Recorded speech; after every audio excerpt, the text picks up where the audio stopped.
Approchez, approchez! Et bienvenue au cinéma des curiosités. Je suis Stefou le Fou et aujourd'hui je vous parle du film Reanimator.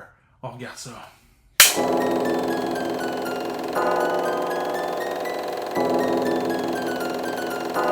Where am I? Reanimator est un film d'horreur américain sorti en 1985 et réalisé par Stuart Gordon.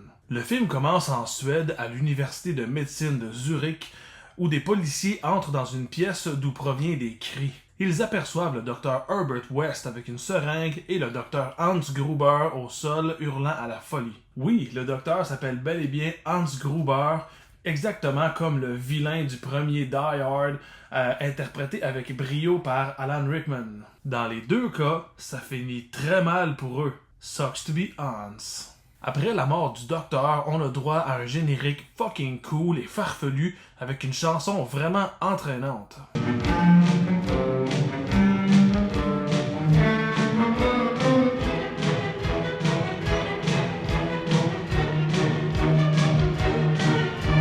Par contre, on peut dire que la musique a été empruntée à la musique que Bernard Herrmann avait fait pour le film Psycho d'Alfred Hitchcock. Ça se ressemble plus que très beaucoup. Pendant plusieurs années, les gens ont accusé Richard Band d'avoir plagié la musique de Psycho, mais alors que Band a toujours dit que c'était en fait, c'était voulu dans le fond, c'était une espèce de clin d'œil un peu ironique à Psycho. Donc c'était une parodie consciente. Richard Band a pas volé la musique dans le sens légal du terme.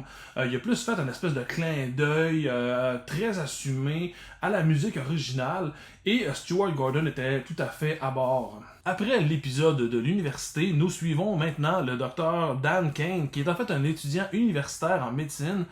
Et on suit également sa jolie copine Megan, qui est la fille du directeur de l'université. Dan fait la rencontre du Dr Herbert West, qui rencontre également le brillant Dr Hill.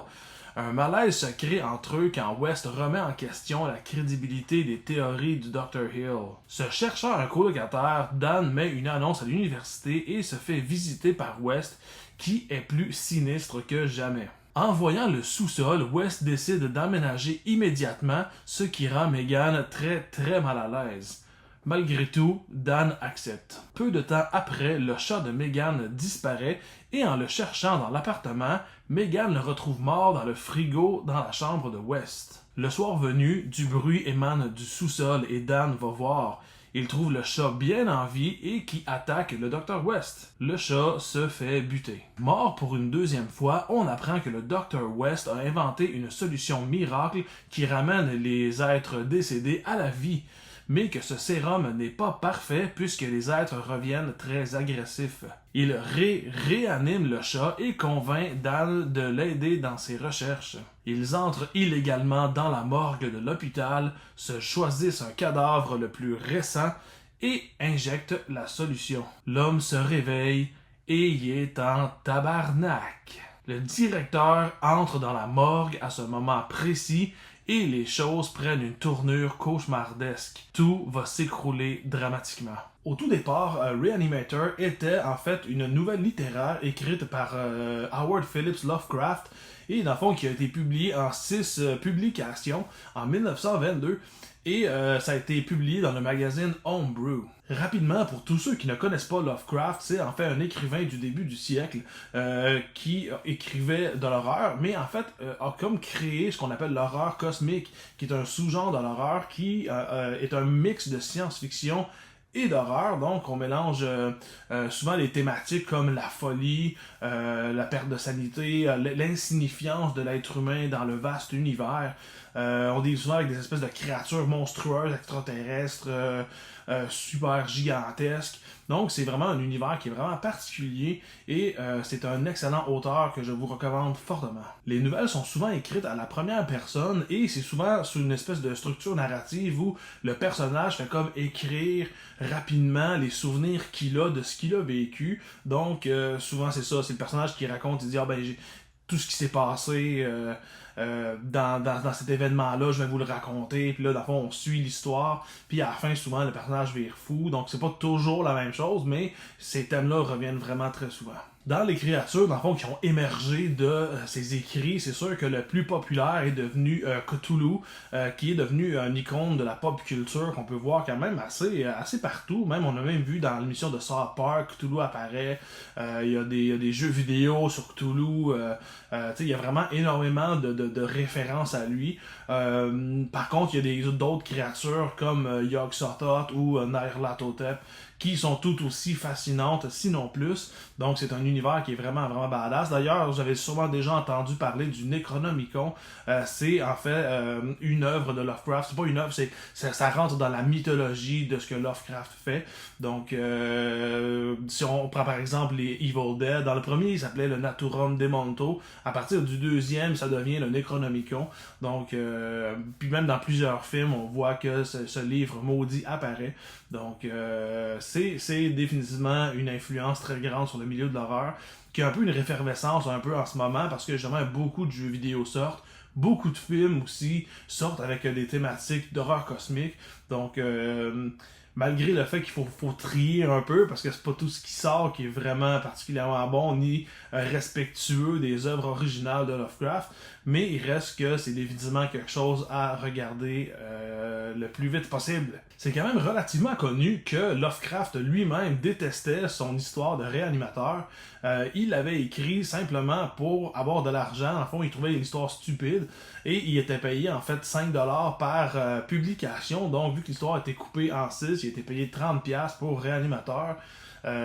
Et dans le fond, il l'avait écrit pour faire une espèce de parodie de Frankenstein de Mary Shelley. Je suis quand même pas mal d'accord avec Lovecraft sur son histoire réanimateur. C'est pas une histoire particulièrement intéressante à lire. Et je suis fan fini de Lovecraft. Je suis même allé à Providence un été pour visiter la ville, mais également lui rendre un dernier hommage. Donc, même si je suis un excellent fan de Lovecraft, l'histoire réanimateur est pas passionnante. Déjà, il n'y a pas son style encore, on dirait, établi. On voit que le cœur y est pas vraiment. Donc, c'est écrit un peu froid. Il n'y a pas autant de belle prose que lorsqu'il est écrit normalement. Également, le fait que cette histoire-là, elle a été publiée en 6 publications. Quand tu lis l'histoire, même dans un livre, ils ont juste pogné les publications et ils les ont mis ensemble. Ce qui fait qu'à chaque chapitre de l'histoire, il y a tout le temps une espèce de callback vu que bon, ça s'était publié dans un magazine, c'était comme des semaines séparées. Fait que là, il fallait tout le temps qu'il fasse un récapitulatif de ce qui s'est passé dans l'histoire avant. Fait que, tu sais, dans le fond, à chaque chapitre, on nous décrit le personnage de Herbert West, comment il est, on décrit ce qui est déjà arrivé. Fait que quand t'es rendu à la 6e à un moment donné, c'est comme juste de relire ce que t'as déjà lu. Donc, tu sais, ça freine un peu le rythme, c'est pas particulièrement intéressant. Donc, tu sais, il y a des bonnes idées là-dedans, mais en termes de nouvelles littéraires, c'est vraiment très moyen, surtout quand tu compares aux chefs-d'œuvre que Lovecraft a écrit par la suite. Il y a beaucoup de différences entre la nouvelle littéraire ainsi que le film. Je ne vais pas tous les énumérer, mais je me contenterai de dire que le ton lui-même est vraiment super différent. Donc, dans la nouvelle, comme je disais, c'est très sobre, c'est très froid. Alors que dans le film, c'est super gore, c'est excessif, exagéré, c'est choquant, il y a de l'humour noir, il y a de la sexualité également, ce qui est très, en fait, inexistant chez Lovecraft. Donc, Gordon a vraiment pris la base de l'histoire et a transformé vraiment, même s'il reste fidèle à certains éléments qui se passent dans la nouvelle, il a vraiment adapté ça à son style. Moi, la première fois que je l'avais vu, le film, je l'avais pas aimé parce que je trouvais qu'il y avait trop de liberté, justement. Et je dois dire qu'à l'époque, j'étais très puriste de Lovecraft. Je le suis un petit peu encore, mais je suis un petit peu plus ouvert d'esprit quand même. Il y a des films que j'aime là, qui sont à l'encontre quasiment de ce qu'il faisait, puis je les aime pareil. Fait que, restons ouverts d'esprit. Mais le film a vraiment pris beaucoup de liberté.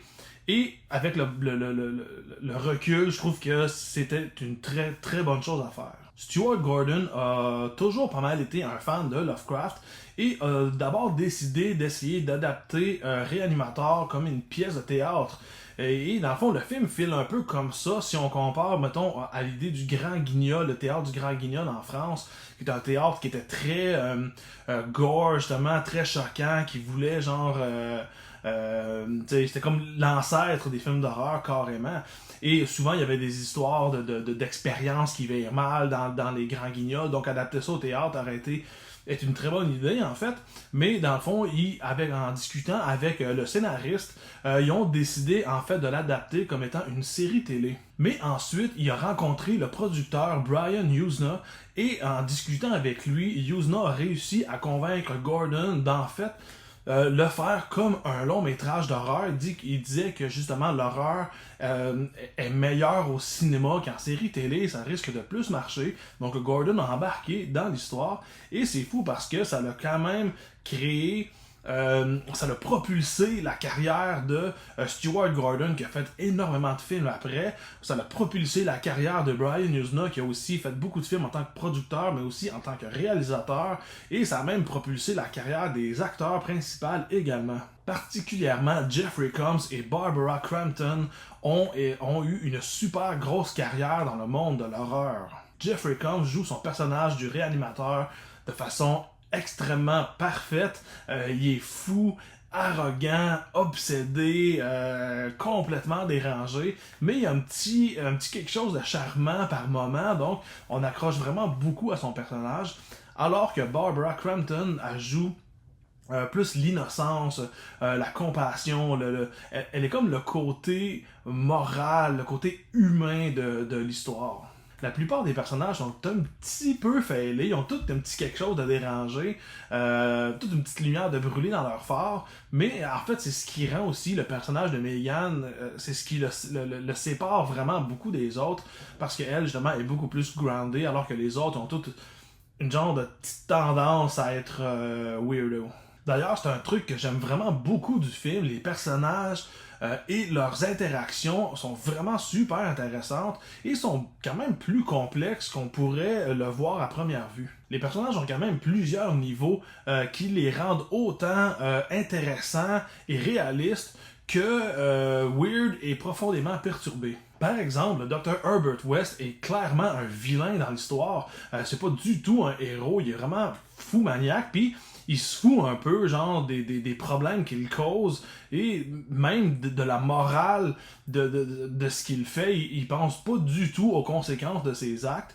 Donc il est clairement un vilain, mais quand Dr. Hill apparaît à peu près, on le voit du début, mais quand il apparaît à peu près à la moitié du film pour voler les recherches de Dr. West, là, il est comme vraiment établi comme un méchant encore pire, parce que, oui, il veut récolter la gloire, il se fout encore plus de la morale, puis en plus, il entretient une espèce d'obsession super malsaine pour Megan, donc mais ça rend pas le personnage de Dr. West un bon, mais le fait qu'ils s'affrontent, il y a comme une espèce d'interaction, une lutte de pouvoir entre les deux, puis ça fait que c'est vraiment intéressant comme situation. Puis il y a le fait, mettons, un petit exemple que lorsque dans la scène de la morgue, tout va vraiment mal et que le personnage de Dan s'effondre au sol puis qu'il enchaîne, qu'on voit qu'il est carrément sous le choc, c'était vraiment un petit truc le fun dans le fond pour voir que les choses justement ont dégénéré puis il y a de la misère à le prendre puis c'est comme un effet psychologique qui est intéressant à voir. Souvent dans les films il y a des trucs horribles qui arrivent puis le monde ils font comme crier mais après ça ils s'en remettent vite, mais là on voit vraiment le fait que ça le perturbe énormément. Donc des petits détails comme ça, je trouve que ça embellit les personnages, ça les rend réalistes puis on s'accroche à eux, surtout Dan qui est comme vraiment un personnage sympathique, mais on le voit vraiment au début qui est introduit un peu comme un personnage insécure où on se demande c'est qui va comme aider le Dr. West dans ces expériences-là, mais on voit direct au départ justement qui est suiveux un peu, qui veut pas trop il est pas confrontatif, puis en même temps il y a une scène au départ où il est dans une salle de médecine et il essaie de réanimer une femme qui est en train de mourir. Et malgré le fait que les docteurs qui sont professeurs, qui sont plus hauts que lui, disent d'arrêter d'essayer de sauver la femme, qu'elle est décédée, c'est terminé, lui il continue, puis on voit qu'il réfléchit presque plus, qu'il est plus là, il veut sauver la fille. Fait que c'est des petits détails dans même qui fait que le fait qu'il suive Dr. West, ça marche avec son personnage, c'est pas juste parce qu'il faut que le film avance. On sent que c'est quand même justifiable pour le personnage. Donc, des petits efforts dans le même, moi j'ai toujours apprécié ça. Je trouve que ça rend le tout beaucoup plus intéressant. Le ton du film est vraiment super bien fait et c'est quelque chose d'ailleurs que je lève mon chapeau au créateur parce que selon moi c'est très difficile de faire un amalgame d'horreur et de comédie dans le sens où généralement un va prendre le dessus sur l'autre. Et généralement, c'est la comédie qui va prendre le dessus. Je prends un exemple comme Tucker and Dale vs. Evil. C'est un excellent film, mais en fait, selon moi, c'est un film de comédie qui a de la thématique d'horreur. Même à la limite, Evil Dead 2. Evil Dead 2 a comme vraiment le côté comédie, il est comme vraiment dans le plancher. Puis le côté horreur, oui, c'est gore, mais jamais quelqu'un va avoir peur en écoutant Evil Dead 2. C'est comme léger.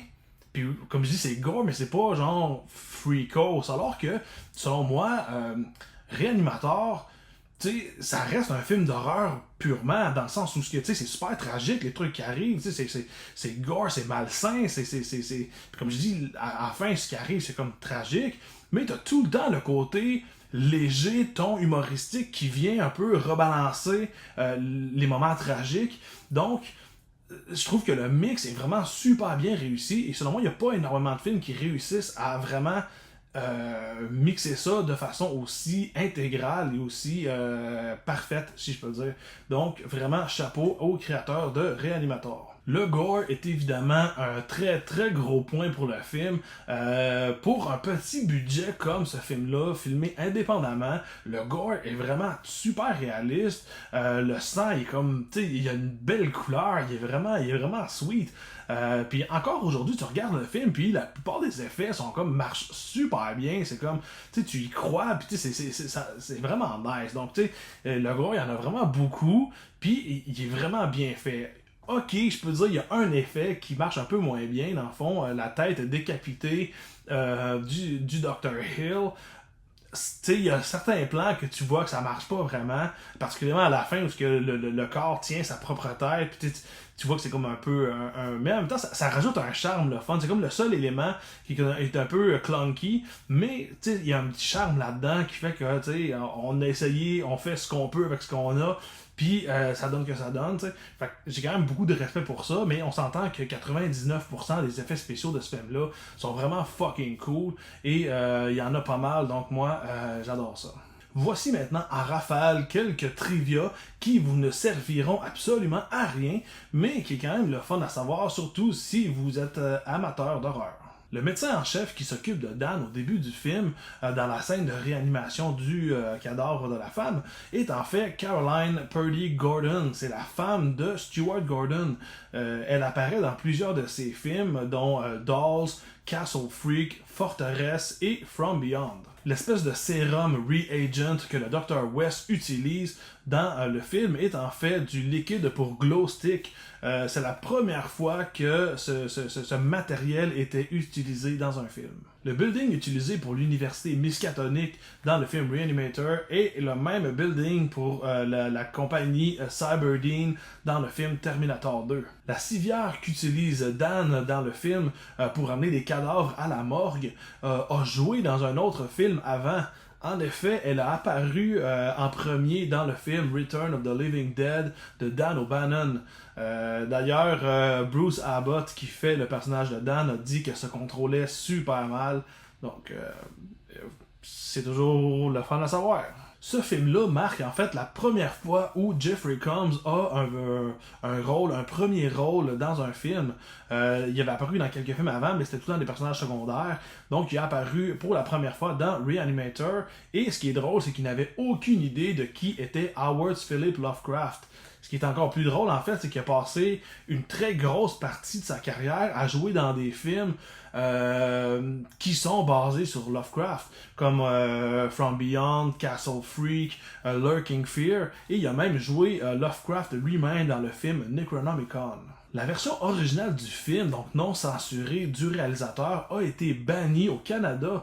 Donc majoritairement en Ontario, elle était complètement bannie. Ce qui était disponible, c'était seulement la version censurée du film. Ce qui est souvent beaucoup moins intéressant.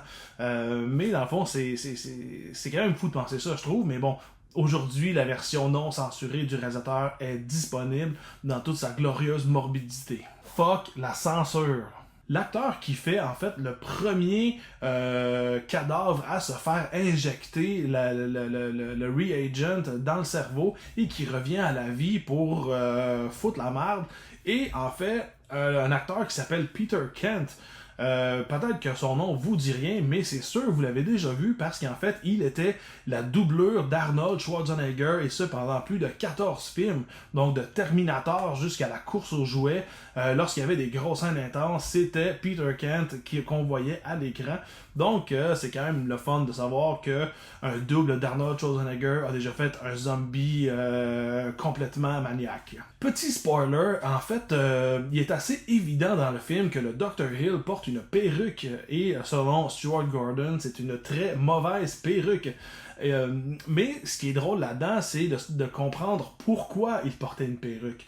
Bon, ok, on peut dire, bon, ça peut fitter avec le personnage, un vieux docteur qui veut se mettre ça pour pas le paraître et tout ça. Bon, ça peut faire partie de son personnage, c'est bien correct.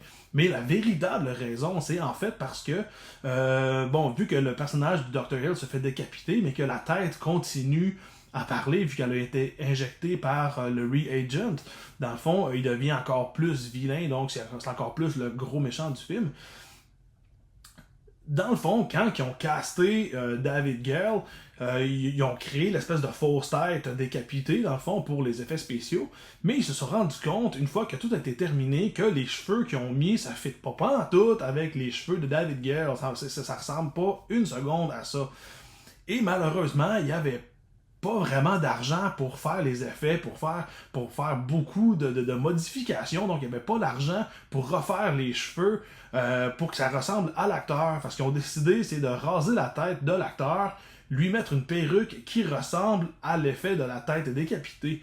Donc, c'est quand même une situation assez comique. Par contre, quelque chose d'un petit peu moins comique pour l'acteur David Gale également, c'est lorsque, en fait, quand le film est sorti, il y a une scène aux 3/4 du film qui, en fait, est comme... est pas érotique, mais est comme vraiment malaisante. On voit le personnage de Megan est attaché nu sur une table d'opération et on voit le corps décapité de David Gale, dans le fond du personnage de Dr. Hill, qui tient sa tête et qui parle avec la fille. Et bon, la tête fait des trucs sexuellement déviant sur Megan.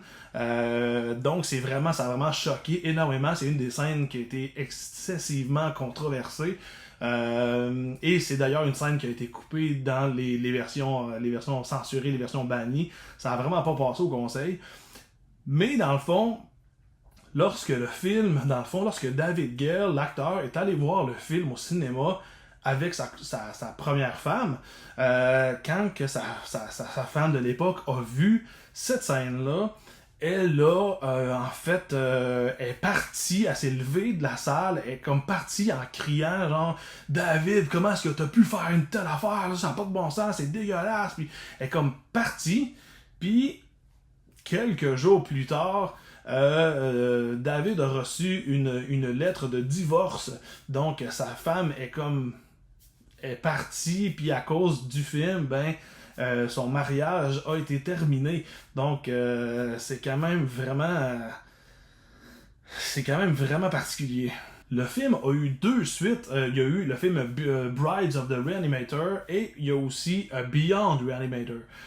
Les 2 films ont été réalisés par Brian Yuzna, qui était le producteur du premier film. Et malgré le fait que les suites, selon moi, sont très bonnes, c'est sûr qu'ils sont vraiment pas aussi cool que le premier Reanimator. Il y a beaucoup de gens qui ont demandé à Stuart Gordon pourquoi il n'avait pas réalisé lui-même les suites de Reanimator. Il a dit en fait que lui, il aimait pas ça, les suites. Quand il raconte une histoire, il juge qu'elle est faite, qu'elle est racontée, et il veut passer à autre chose, il veut explorer de nouvelles histoires, entrer dans de nouveaux univers, et se dépasser de cette manière. Il trouve que faire des suites, il aurait peur de se répéter, ou tu sais, il juge que c'est pas assez bon, puis il a peur de pas avoir la liberté créative de tout ce qu'il fait, parce que bon, quand il y a des suites, des fois il y a certains producteurs qui vont mettre un peu plus leur droit de veto sur certains trucs, et lui il préfère justement pas faire de suite et juste bouger et aller sur d'autres projets. Malgré ça, il avait considéré dans les années 2000, lorsque le président George Bush, en fond le fils, était président des États-Unis, Stuart Gordon avait contemplé l'idée de faire un autre Reanimator qui aurait appelé House of Reanimator, qui aurait été une critique de l'administration Bush. Mais bon, il a pensé, il a comme peut-être travaillé sur quelques petites affaires, mais finalement, il a décidé de pas le faire. Finalement, je pense que l'idée est apparue pas au début de l'administration, et lorsque son administration est devenue, quand il est sorti, qui était plus président, ben tu sais, il voyait plus l'intérêt de continuer à travailler sur ce projet-là. Donc ça a été un peu la même chose pour le film Dolls. C'est un film aussi qu'il a fait avec la compagnie Full Moon, et dans le fond, il avait pensé à peut-être faire une suite, mais dans le fond, il s'est dit mais maintenant les acteurs sont rendus trop vieux, et je veux pas refaire les mêmes personnages avec d'autres acteurs. Fait qu'il a abandonné l'idée. Fait que les seules fois qu'il a considéré faire des suites, il a abandonné le projet quand même assez rapidement. Par contre, cette suite qui ne s'est jamais produite de House of Reanimator a obtenu une espèce de clin d'œil dans un autre médium, dans les bandes dessinées de Hack and Slash. Pour essayer de faire ça rapide, l'histoire de Hack and Slash est en fait, on suit le personnage de Cassandra Hack, qui en fait est une survivante d'un tueur slasher. Dans le fond, sa propre mère est devenue une espèce de monstre qui tuait des adolescents, et elle, dans le fond, a réussi à survivre et tuer sa propre mère, et à partir de ce moment-là, elle décide de pourchasser des slashers. Donc elle voue sa vie à tuer des personnages masqués, tueurs d'adolescents. Elle se joint avec un ami qui s'appelle Vlad, qui est un gros gars avec un masque à gaz, qui est vraiment badass. Donc, c'est ça, ils vouent leur vie à tuer des slashers. La majorité des slashers qu'ils affrontent, c'est des personnages originaux, dans le fond, qui ont été créés pour la franchise. Mais ça arrive qu'il y a des crossovers, et dans le fond, elle s'est battue contre Chucky, elle s'est battue avec Ash Williams contre des Deadites. Il y a aussi un épisode avec The Crow. Donc, il y a quand même une couple de crossovers. Puis, il y a eu un épisode avec Herbert West Reanimator. Donc, à la fin de cette espèce d'épisode de bande dessinée de crossover, Herbert West se fait approcher par des agents du gouvernement qui dit « Le président est mort, viens avec nous ». Donc c'est une espèce de clin d'œil genre à cette suite de Reanimator qui a jamais vu le jour. Donc pour finir, Reanimator est un film qui a eu un gros impact sur la culture de l'horreur. C'est un film culte indépendant qui a choqué vraiment beaucoup de monde, mais qui est incroyablement divertissant, qui est vraiment juste le fun à écouter. C'est une super bonne ride, t'as pas de temps mort. Honnêtement, je vois pas vraiment de points négatifs à ce film-là. C'est juste vraiment un film le fun, c'est un film que tout le monde doit voir, et c'est un film indispensable à votre collection d'horreur. Puis toi, t'en penses quoi du film? Dis-moi ça dans les commentaires! Merci d'avoir visité le cinéma des curiosités. Si vous avez apprécié votre visite, un like, un commentaire, un partage, un abonnement, c'est toujours apprécié. Que l'étrange soit avec vous et avec votre folie. Et à la prochaine!